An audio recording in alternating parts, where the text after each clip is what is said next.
आप देख रहे हैं भारत का सबसे तेजी से बढ़ता Agnichakra live news channel. Subscribe, share और लाइक कीजिए। अब समाचार वाराणसी से।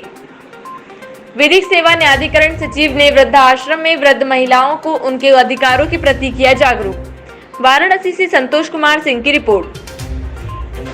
विधिक सेवा प्राधिकरण की ओर से समाज में शोषित और वंचित महिलाओं को लगातार जागरूक करने का काम किया जा रहा है। इसी क्रम में विधिक सेवा न्यायाधिकरण की सचिव ने दुर्गा कुंड स्थित वृद्धाश्रम में रह रही वृद्ध महिलाओं को उनके अधिकारों के प्रति जागरूक किया। वृद्धाश्रम में रह रही दर्जनों महिलाओं से उनकी व्यक्तिगत समस्याओं को जाना और उनके निदान के लिए जरूरी कार्रवाई करने की बात भी कही। कोरोना को लेकर वृद्धाश्रम में रह रही एक महिलाओं से उनका हालचाल पूछा, जिसके बाद महिलाओं से उनके बारे में जानकारी लेते हुए भरण पोषण के कानून से अवगत कराते हुए हर संभव मदद करने की बात कही। इतना ही नहीं, उन्होंने हर वृद्ध महिला से स्वास्थ्य के बारे में जानकारी लेते हुए उनकी स्वास्थ्य समस्याओं के निराकरण करने के लिए CMHO से बात करने की भी बात कही। सुश्री सुधा सिंह, सचिव विधिक सेवा न्यायाधिकरण और जज जिला न्यायालय से हुई वार्ता।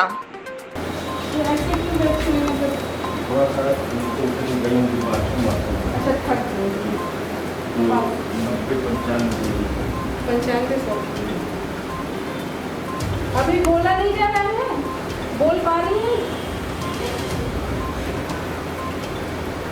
कोई तकलीफ? जी जी। अच्छा, तो आज अगर बिकेगा एक तो मेरे दादा माँ के डिप्टी कलेक्टर जी जी चांगरे, आज मैं 4 करोड़ से कम का नहीं है, तो मैंने साइन नहीं किया, मुझे बुलाया नहीं था। हाँ, तो मुझे तो कम से कम, मैं मजाक नहीं करती हूँ, आपको मालूम है जलगांव डिस्ट्रिक्ट के कितना बड़ा बॉम्बे के, जहाँ सारे बॉम्बे के टैक्स वहाँ पर लगता है। रोड टैक्स है। आपके दादा परदादा की जमीन जो है वो बिक गई? नहीं, मकान है, वो बेचना है कि बिक गई? नहीं, बिका नहीं। अगर बेचे, सुनते थे अन्याय कहाँ। दिन पहले ये जो एक निर्देश था कि वुमेन एम्पावरमेंट के लिए, तो वुमेन में तो बच्ची से लेके वृद्धा तक आपकी आ रही हैं। इनका भी एम्पावरमेंट तभी होगा जब इनके पास कुछ आर्थिक स्रोत हों, कहीं से इन्हें कुछ मिलने की बात आए, तब ये आगे की सोच पाएंगे। फिर इनको वुमेन एम्पावरमेंट के दौर में कैसे आगे बढ़ाया जा सकता है? जी जी, वो यहाँ पे अकेले रह रही हैं और किसी जैसे वैसे अगर नॉर्मली अगर देखा जाए तो विधवा पेंशन योजना वगैरह जो है, लेकिन वो जो एकदम निराश्रित हैं उनके लिए कहीं कोई शेल्टर भी नहीं है आज के समय में। जैसा कि आप माता जी ने अभी कहा, बड़ी मार्के की बात कही कि शेल्टर सबसे ज़्यादा ज़रूरी चीज़ है, जहाँ कोई भी स्त्री अपनी इज्जत को पहले बचाए, देन वो खाने पीने की बात आती है और स्वास्थ्य की बात आती है। सबसे ज़्यादा असुरक्षित अगर है आदमी तो इसी भय से ग्रसित है कि छोटी सी 2 महीने 4 महीने की बच्ची से लेकर के 80 साल 90 साल की बुजुर्ग तक इन हैवान लोगों से बच नहीं पा रही है। तो इन्हें शेल्टर मिला हुआ है, ये इस बात से बहुत खुश हैं कि कम से कम यहाँ सुरक्षित हैं, इनकी देखभाल की जा रही है। बाकी जो ये इनकी मांग आगे की है, कानूनन जो हो सकता है विधिक सेवा प्राधिकरण की तरफ से वो मदद की जाएगी। वाराणसी में विगत दिनों मासूम की मौत से सपा कार्यकर्ताओं में आक्रोश। वाराणसी से रोहित सेठ की रिपोर्ट। चाइनीज मांझे की चपेट में आने से मासूम कृतिका हताहत। चाइनीज मांझे के प्रतिबंध के बावजूद धड़ल्ले से बिक रहा है मांझा। सपा कार्यकर्ताओं ने प्रतिबंधित मांझे को बेचने वालों पर की कार्रवाई की मांग। कलेक्ट्रेट परिसर के बाहर कार्यकर्ताओं ने किया प्रदर्शन, सौंपा ज्ञापन। देश और दुनिया की बाकी खबरें पढ़ने के लिए अग्निचक्र ऐप को डाउनलोड कीजिए, लिंक डिस्क्रिप्शन में देखिए। बंद करो, कृतिका हम शर्मिंदा है, तेरे कातिल जिंदा है, कृतिका हम शर्मिंदा है, तेरे कातिल जिंदा है, तेरे कातिल जिंदा है। चाइना मंजा की बिक्री बंद करो, बंद करो, बंद करो। चाइना मंजा की बिक्री बंद करो, बंद करो, बंद करो। चाइना मंजा की बिक्री बंद करो, बंद करो, बंद करो। कृतिका हम शर्मिंदा है, तेरे कातिल जिंदा है।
लगातार चाइना का मुद्दा बनारस में धौलने से दिख रहा है, इसी को रोक के लिए हम लोग यहाँ पर आया बोर्ड द्वारा चाइना मंजा पूरी तरफ प्रतिबंध है, लेकिन आराम से बच्चे जाते हैं दुकान पर खरीद लेते हैं, जो कि किसी न किसी दुर्घटना का सबब बनता है।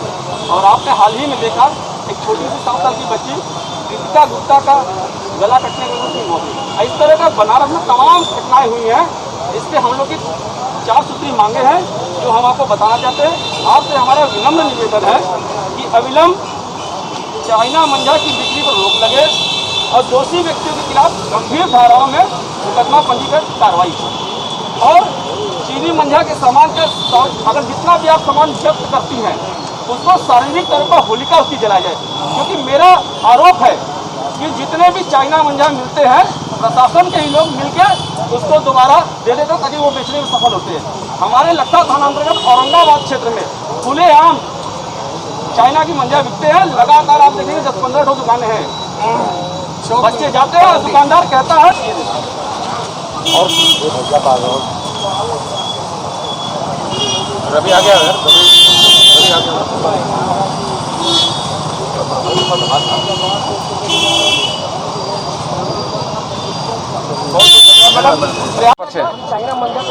मैं रविकांत विश्वकर्मा, पूर्व पार्षद समाजवादी पार्टी, और हमारे साथ मनोज यादव, गोलू, दीपचंद गुप्ता जी, तमाम साथी, हम सभी समाजवादी साथी आज जिला मुख्यालय पर डीएम के नाम प्रेषित एक पत्र दिया।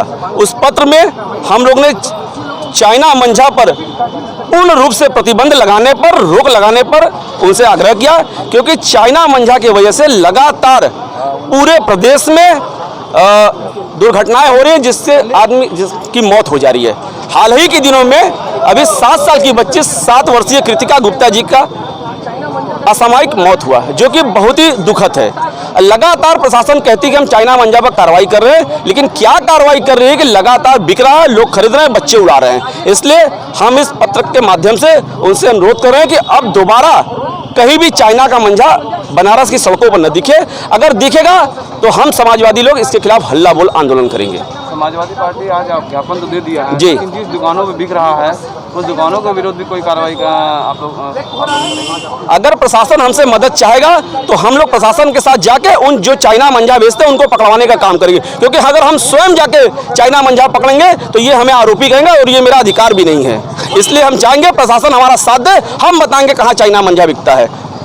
जब भी कोई घटना होती है तभी जो है प्रशासन चाइना मंजा पे चाइना मंजा की घटना बनारस में ये पहली बार नहीं, लगातार कई वर्षों से हो रही है। लगातार सुप्रीम कोर्ट के दबाव के बावजूद, हाई कोर्ट के दबाव के बावजूद प्रशासन पता नहीं क्या हिलाहवाली कर रहा है कि चाइना का मंजा धौले से बिक रहा है। वहीं नगर निगम प्लास्टिक के नाम पर लोगों का शोषण करता है और प्लास्टिक के नाम पर ये करता है। वहीं जिला प्रशासन, उनको ये पता रहता है किसने मास्क लगाया नहीं लगाया, उनको पता रहता है किसने हेलमेट लगाया नहीं, दौड़ा के पकड़ते हैं। तो ये चाइना का मंजा क्यों नहीं दौड़ा के पकड़ रहे हैं? मेरा आरोप है कि ये चाइना का मंजा इनको पता है कि कहाँ बिक रहा है। इनसे अनुरोध है कि अब इस बार चाइना का मंजा अगर ये जब्त करते हैं तो उसकी सार्वजनिक तौर पर होलिका जलाए ताकि वापस वो चाइना मंजा उनके पास न जाए। अगर इससे बाद भी अगर कोई कृतिका की जैसे कोई और भी अगर चाइना मंजा से होता तो किस तरह, भगवान न करे किसी भी बच्चे के साथ या किसी भी व्यक्ति के साथ कोई घटना घटित हो।